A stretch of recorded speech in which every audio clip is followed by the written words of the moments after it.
sa lahat. Sa unang tingin, mukhang magsisimba lang ang babaeng yan. Pero may ginawa siyang milagro sa lalagyan ng holy water ng simbahan. Ang banal na tubig, kanya umanong dinuraan.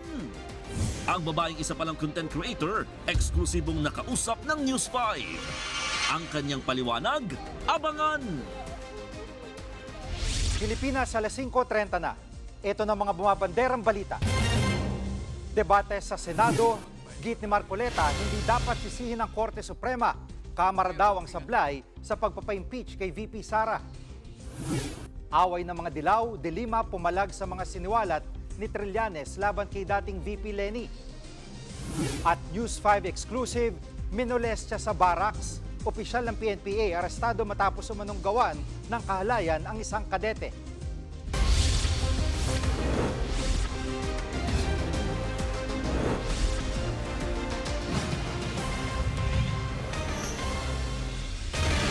Pinagdidebatehan ngayon sa plenaryo ng Senado kung dapat pang ituloy ang impeachment trial ni Vice President Sara Duterte.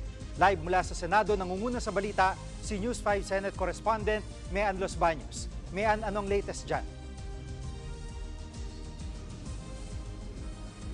Jiggy, tumayo nga sa Senator Rodante Marcoleta para hilingin sa kanyang mga kasamahan na ipadismiss na itong impeachment case ni Vice President Sara Duterte. Sa kanyang privilege speech, Jiggy, inisa-isa ni Marcoleta yung anyay mga paglabag o violation na ginawa ng Kamara kaugnay sa inihaing impeachment case laban kay VP Sara Duterte. Una na daw dyan yung paglabag sa one-year bar rule dahil imbis na isa, 4 na impeachment complaint daw ang nakahain sa Secretary General ng Kamara. Yan ay noong December 2, December 4, December 19, 2024 at yung February 5, 2025. Sinita rin ni Marcoleta o ni Senator Marcoleta, Jiggy, kung bakit hindi agad ni-refer sa opisina ng House Speaker yung naunang 3 impeachment complaint laban kay VP Sara.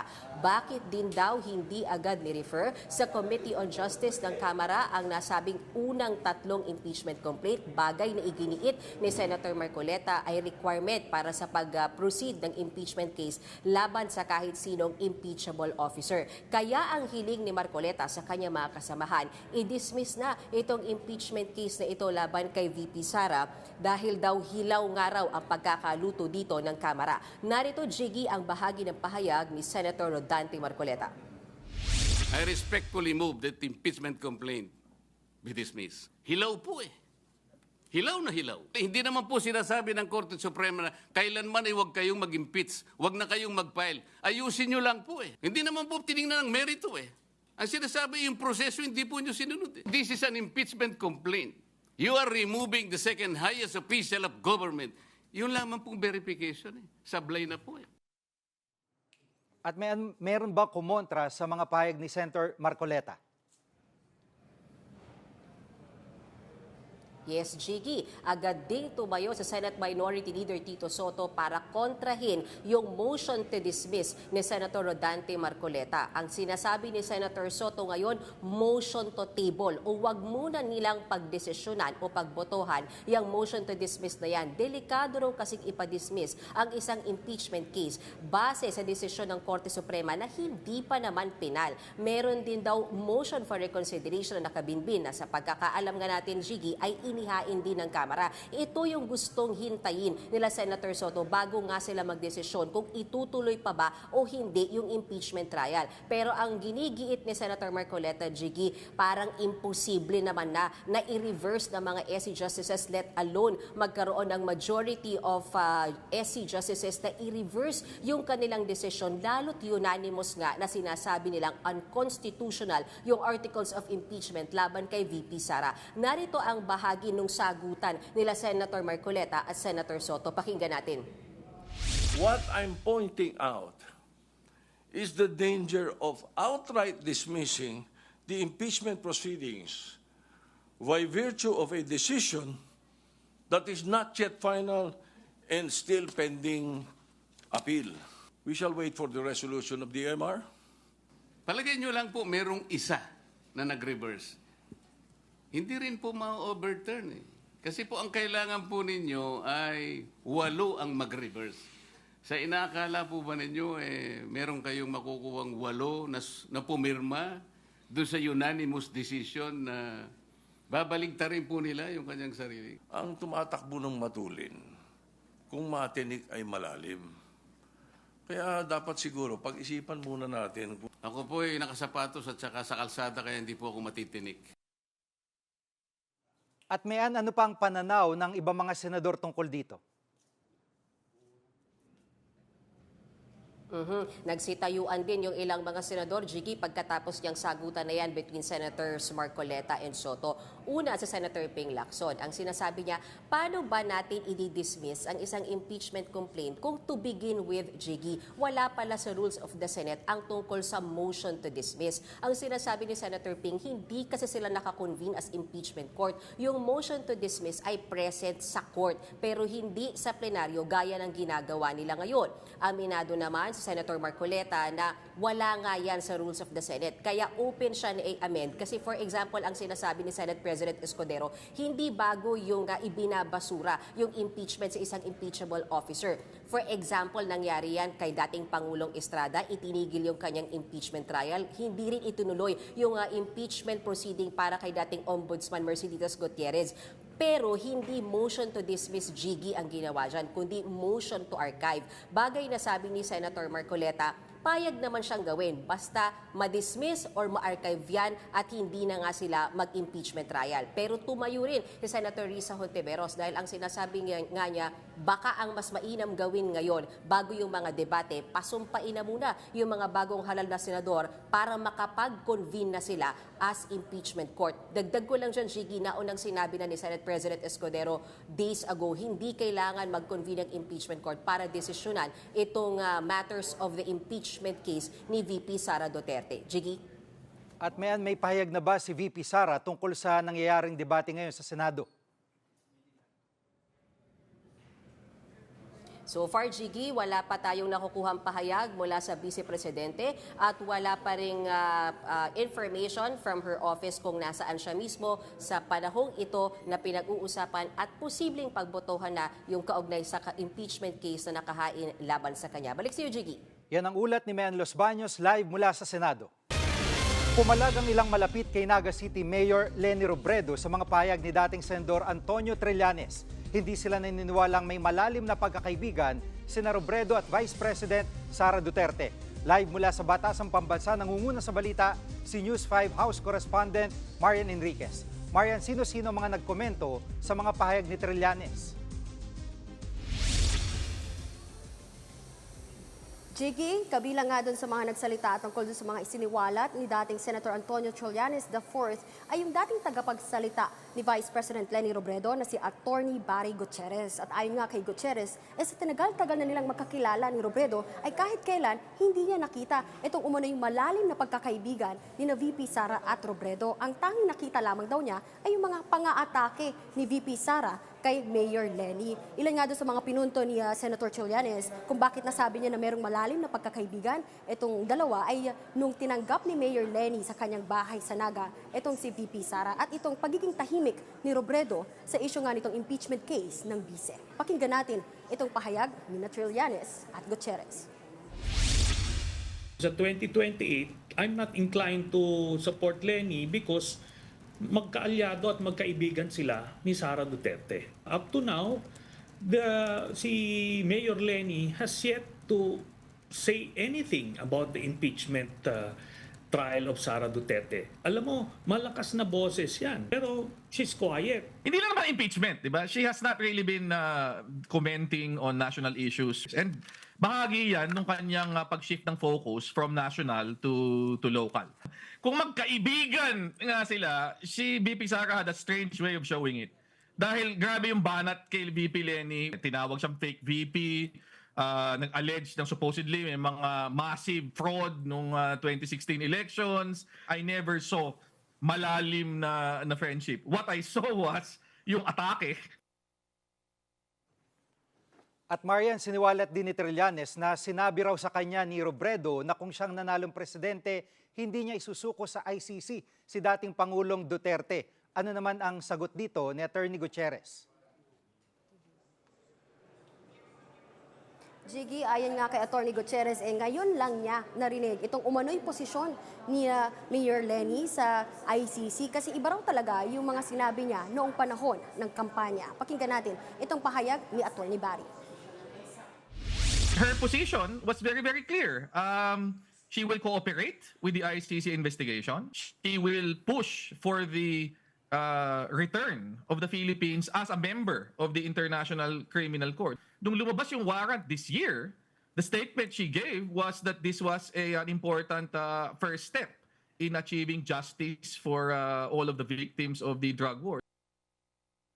At ano naman ang reaksyon ni mamamayang Liberal Party List Rep. Laila De Lima sa isyong ito? Jiggy, ayon nga kay Congresswoman Laila De Lima ay nirerespeto niya si Trillanes na itinuturing niyang kaibigan at co-warrior laban sa mga Duterte. Pero parang mahirap naman daw yatang paniwalaan na magkaibigan itong si VP Sara at Mayor Lenny. Pakinggan natin itong pahayag ni mamamayang Liberal Party List Representative Laila De Lima. I find the claim difficult to believe. Her public record speaks to the contrary. Para sa kanya, accountability must apply to all. Walang puwang ang double standard sa hustisyang inaasam natin. We in the opposition are not here to fight each other. At may komento na ba sina VP Sara at Mayor Lenny tungkol sa sinabi ni Trillanes? Jiggy, wala pa nga silang komento dyan, pero kanina sa isang press con ay natanong tungkol dyan si OVP spokesperson Atty. Ruth Castelo at narito ang kanyang pahayag. Well, I am not privy to that, but if it's true, I'm sure the Vice President will get a lot of useful tips from former Vice President Lenny Robredo.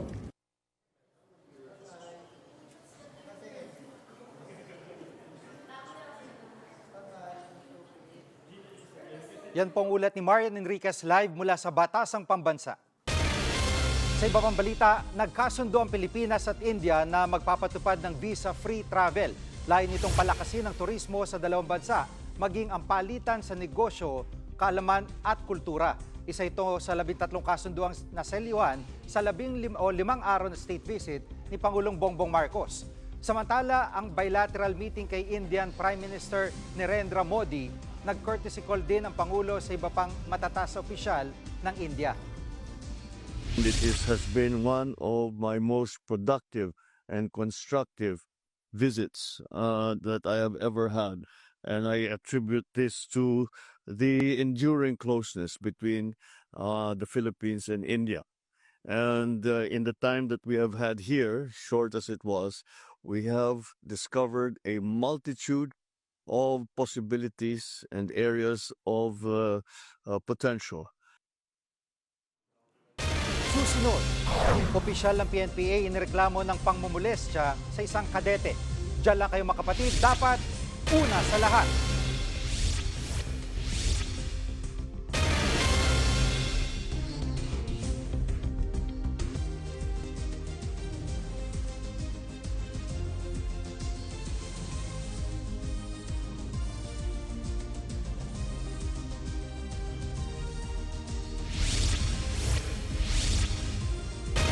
Minulestya umano ang isang lalaking kadete sa loob mismo ng Philippine National Police Academy o PNPA.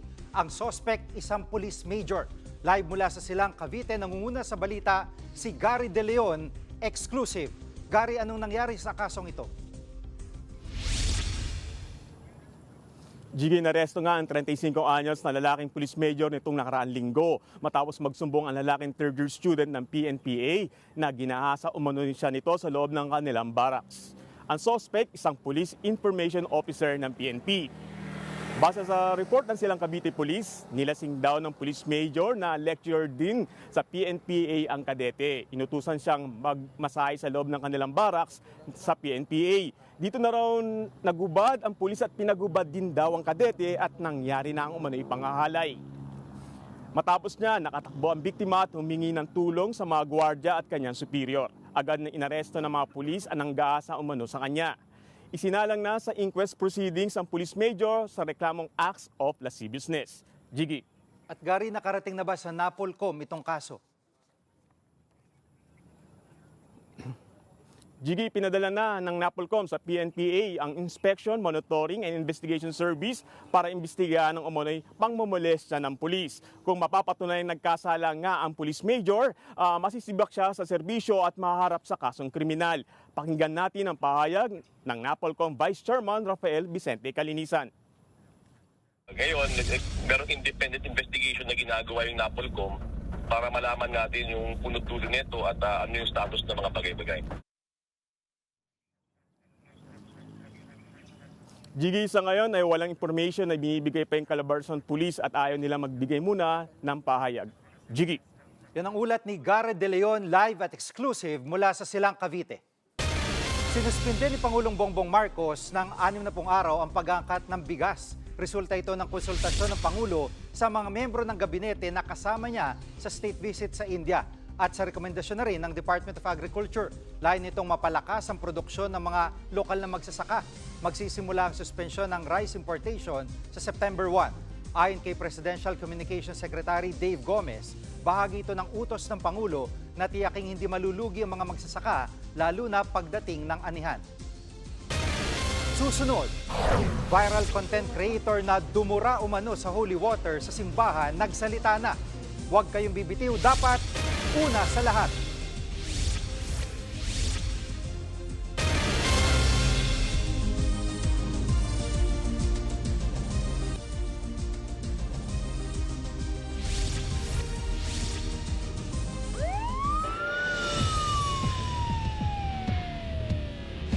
Narito mabilis sa pasada sa Presinto 5. Viral ang isang content creator matapos umanong duraan ang lalagyan ng holy water ng isang simbahan sa Jimenez, Misamis Occidental. Pero gate ng content creator, hindi siya dumura. Yumuko lang daw siya at nag-wish. Gayunman, nag-sorry pa rin siya. Pansamantala munang isinara ang simbahan. Sa pool sa CCTV, ang pang-hold up ng riding ng tandem sa Caloocan. Tinutukan nila ng baril ang isang matandang lalaki at pilit kinuha ang bag nito. Pero isang TNVS driver na nakita sa krimen, kaya hinabol at binundol niya ang mga hold-upper. Nahuli ang rider at na-recover ang ninakaw na 152,000 pesos. Tinutugis na nakatakas na back ride. Sugatan ng 14 anyos na lalaki matapos pagsusuntukin ng isa pang lalaki sa Malolos, Bulacan. Depensa ng 17 anyos na suspect, masama raw tumingin ng biktima sa kasama nilang babae. Kaya niya ito sinaktan. Patuloy ang investigasyon sa insidente. 6 sugatan matapos araruhin ng truck ang isang waiting shed sa Nueva Ecija. Nawalan umano ng preno ang truck at umiwas sa mga kasalubong na sasakyan. Kaya bumangga ito sa waiting shed. Hawak na ng mga otoridad ang truck driver. Gary De Leon, News 5. Mga bumabanderang headlines sa Lamuna, dapat una sa lahat. Abang niyo po kami ulit bukas dito sa TV5, 1PH, RPTV, True TV at 105.9 True FM.